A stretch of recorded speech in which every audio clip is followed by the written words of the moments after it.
Hello everyone, welcome back. I have some bad news. The audio did not work out here, and that's why I'm doing a voiceover. So here we go. I'm getting the bike started. This might be a director's kind of cut where I kind of talk behind the scenes here, and here I go starting the bike. You don't see the layover until now. Sometimes the layover, the GPS layover doesn't quite sync up. It's hard to sync up. There's a couple ways you can do it. I use a time method on the GPX layover on the it's the verb editor is what I use. So mainly what I do is I get a GPS tracker that can export to a GPX file and export it or import it into the verb editor, and that's how I'm able to get all this data here. So now in this particular case I switched over to a different shot here. That's a front shot. If you've seen some of my other videos, usually I have a front shot, I have a chest mounted shot, and then I have another view where you see me riding the bike. That's because the way the Insta360 camera has a lens in the front and back, so I'm able to get these shots. Sometimes I'll do a view looking down where you see me pedaling. That's also from the chest mount. That's a fourth shot.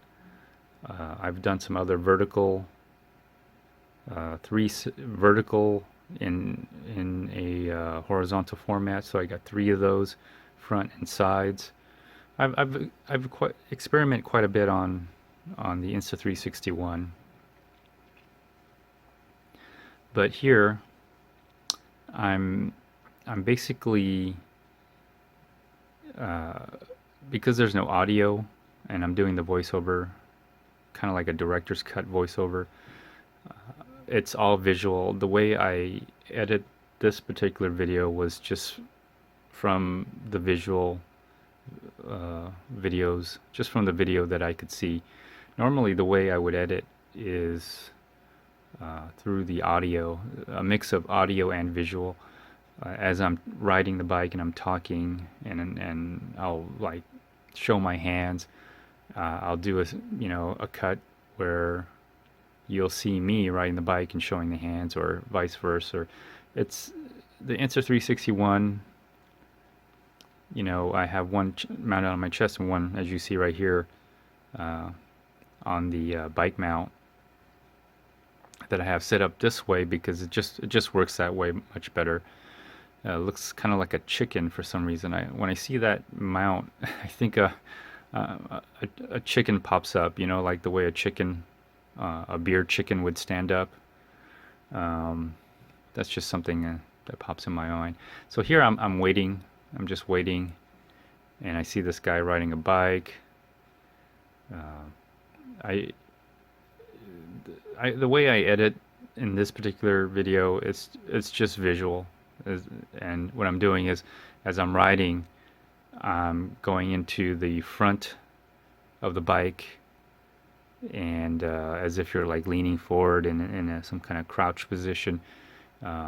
That's how I'm trying to portray it in this particular video because I have no audio.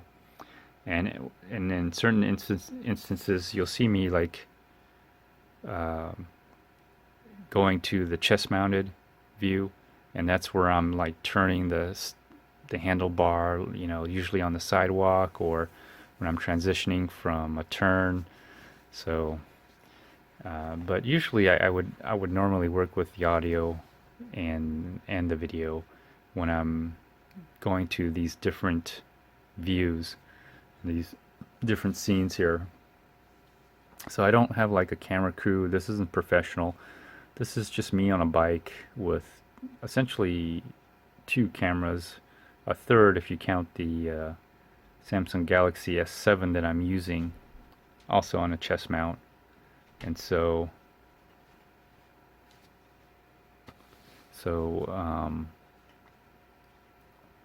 you see me riding the bike here.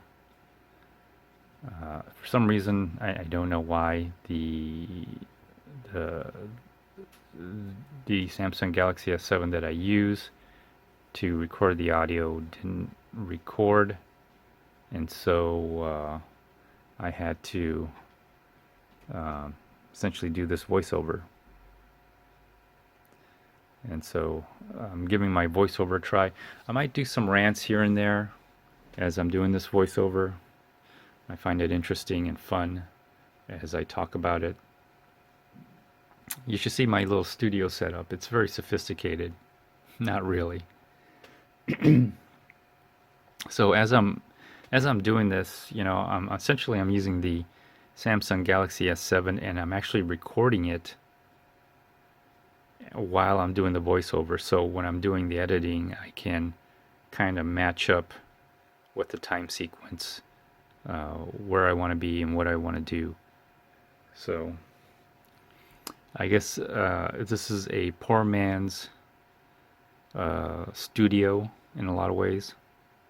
So again, back to the scene here, as you see that I got the front position, front scene, front view here, and again when I'm syncing as I'm riding the bike, this is probably the view I want to display because it's as if you're kind of leaning forward and riding.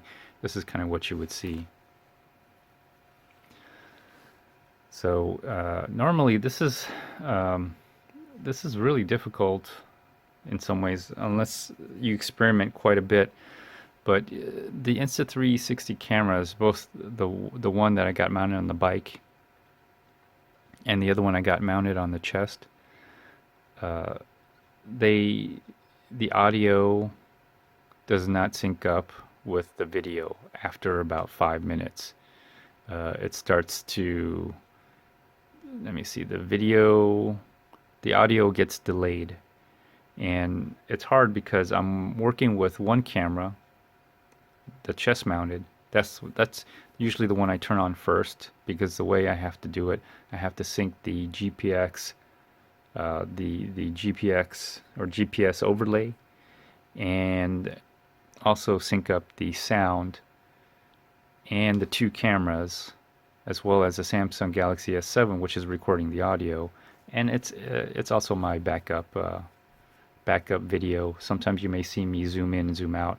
I'm actually using the Samsung Galaxy S7 in that particular instance. So you see me ride this many times. I usually ride this particular route.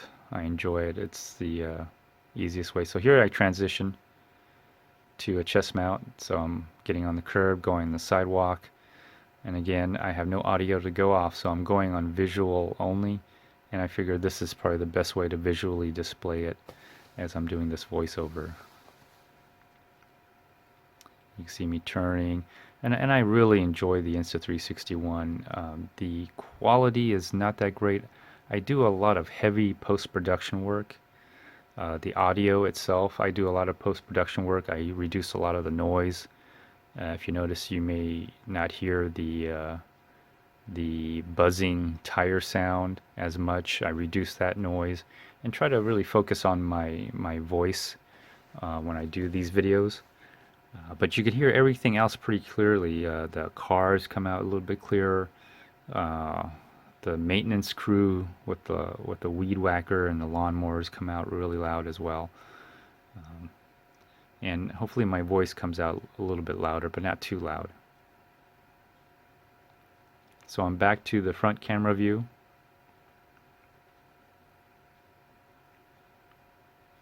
And then I transition to the chest mount view as I'm turning and onto this side road here. It's kind of like a back road. There's a main road, and they usually go about 40 to 50 miles an hour. And I've seen other people who ride their bikes there. I don't think they're really familiar with the area. They're just riding, and they're just looking at the map. Uh, there's a lot of, I wouldn't say it's hazardous, but you know, it's a heavy traffic. So going through this back way allows me to have more fun and enjoy the ride a lot better than trying to worry about the traffic you can see on the left hand side there.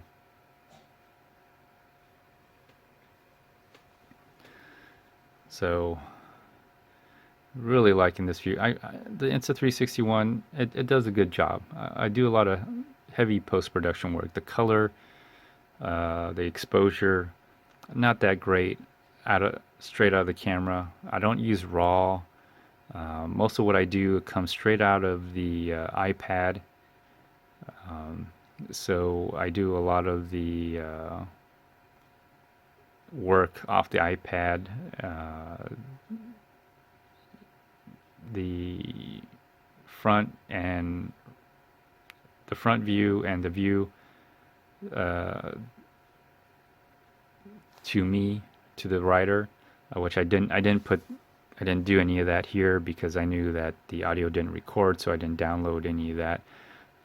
Usually I use that because I'm following the audio, and like I said, when I talk about something and I'm gesturing, that's when I'll do a view on me. But since there's nothing to listen to, I just didn't download that particular view.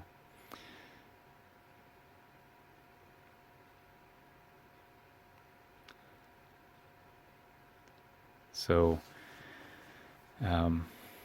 another thing I wanted to talk about was the verb editor that I use for the GPS overlay. There's a couple ways you can synchronize that. I use a method of just using a clock. Apparently the data, that's why I have time shown on the overlay. Originally I was using duration, but I found out that the duration doesn't match up either.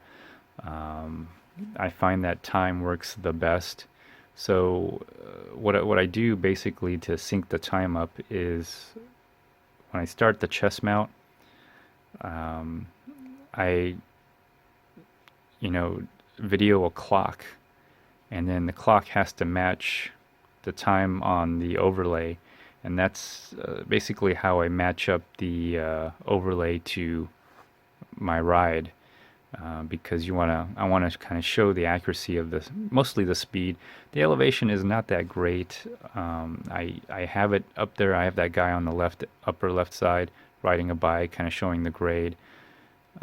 It's not that accurate, but I think it's fun to have something like that animating itself. So I just leave it there. Overall, when I look at my statistics, it shows my grade being 0, my average grade being 0. So all this up percentage and down percentage, it averages out to be 0 anyway. So, but I'm hoping that it kind of shows some idea of the slope, because it's hard to really show on the camera. And the foot there, -7, -9, -10, 12, and all that. I don't know how accurate that is. Sometimes it's really off. I'll be like minus 100 foot sometime. Sometimes I'll be at least 0 or plus 5 feet. But overall, I think in general it is accurate. Sometimes it may be delayed. There is a delay on the GPS as well. It's about a second delay over 20 to 30 minutes. I usually try to correct that. Some of the things you'll never notice is as I cut from chest mount to front to rider view, some of the things you'll never know is that I'm actually adjusting the audio while I'm doing that, as well as the GPS overlay. And every now and then I'll do a mic check, GPS check. In other words, I'll uh, at certain points in the video, which you never see because I cut out, I match up or try to synchronize or do something that way I can synchronize the GPS overlay as well as the audio and the video. And you never see that.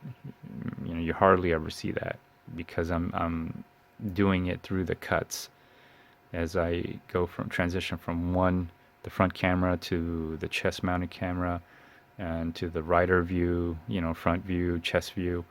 So when you're seeing this, it seems like all I did was push the button and then, you know, started riding the bike and start talking, which I do, but again, there's a lot of post-production work, and the color of it too doesn't match. Like the color and the exposure that comes out from the Insta360 camera, it's way lighter and more washed out. So one of the things I have to do is saturate the colors. Depending on the lighting, like right now it's really sunny. This would be heavily washed out. I have to lower the exposure just to my eye, and hopefully to your eye this seems a little bit sharper. By the time I get it out to YouTube, depending on what you know, if you view it on your smartphone, it doesn't really matter. It may come out just a little bit. It seems to be comes out a little bit clearer because of the saturation. When you work with color, to make it seem more clear or sharp, you want to saturate, in my opinion. So there's that little tidbit. I don't know if anybody's interested in doing this type of video, you know, where you're displaying different views while riding in real time, and also having the GPS overlay with the GPS data on it. I find it very useful because it does show more than what the video shows. And, you know, I get a lot of comments about what I'm wearing, not realizing that it's kind of cold out there. In the future, I may even put like weather data information. Maybe, I'm not sure. But I may or may not. I think it's useful information, especially if people who are interested in electric bikes. Right now, I'm riding the Radrover 2018 model. I also own the Rad Mini, also 2018 model. But I find it very enjoyable to ride, and you know, the speed. Everyone's focused on speed so much. I'm not really, because it goes fast enough, and fastest I've ever gone is like 34 miles an hour. So finally made it to the clubhouse here. I'm headed to the porch as usual. There's an outlet for me to charge. I usually go out there, relax. I think I even brought some lunch here. And let me see if this is the one where, yeah, this is the one where there's an older couple. That's the lady. That lady asked me if I was delivering food. I don't know what she's trying to imply. I'm just a delivery boy. Maybe that's what I am, a delivery boy with an electric bike. Oh goodness. So I open up my front bag here, and there's the older gentleman looking at my bike. He's reading the Rad Power Bike logo. He's probably interested in getting one. But there's my lunch in the front. They're just talking to me. I'm all set up in my little buff mask and everything, and you know, it's different. I ride the electric bike every day, so you know, most people they'll ride once a week or maybe twice a week over the weekend, and you know, go out in their t-shirt and